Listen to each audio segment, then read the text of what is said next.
Hello everyone. Today I would like to talk to you about the important social issue of childhood obesity and what we can do to help resolve it. Childhood obesity is described by the World Health Organization as one of the most serious health challenges of the 21st century. Many people look at chubby children as cute, however they're not keeping in mind the health impacts that extra weight is having on their bodies. According to the World Health Organization, 41 million children under the age of 5 were overweight or obese, and over 340 million between the ages of 5 and 19 were overweight or obese.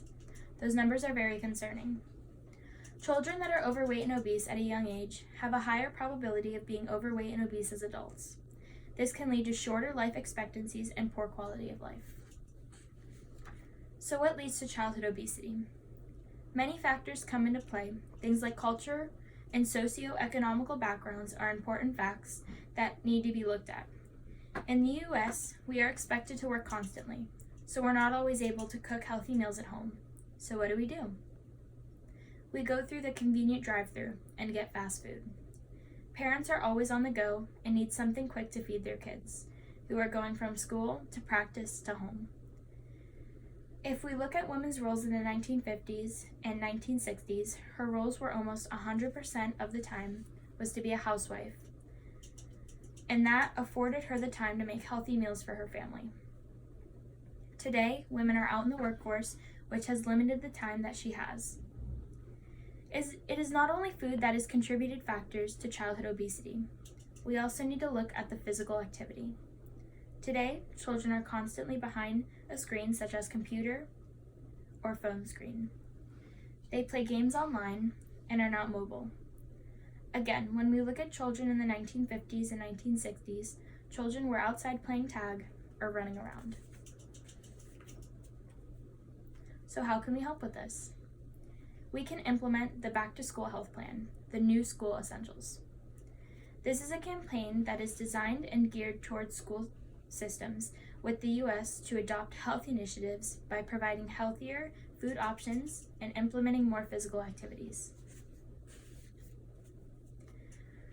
We can start by meeting with school districts and talk about healthier lunch options, possibly bringing in different healthy vendors and having students sample and vote on healthier choices that they enjoy.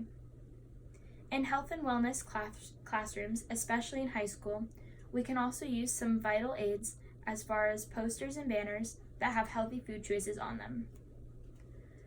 School lunches are not the only time that students have to make healthier food options.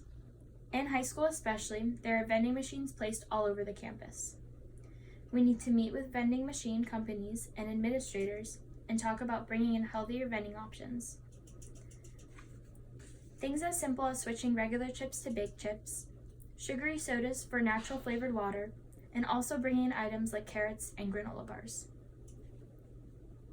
Now that we've talked about the food aspect of the campaign, I would like to talk about the physical education needs to keep childhood obesity at bay.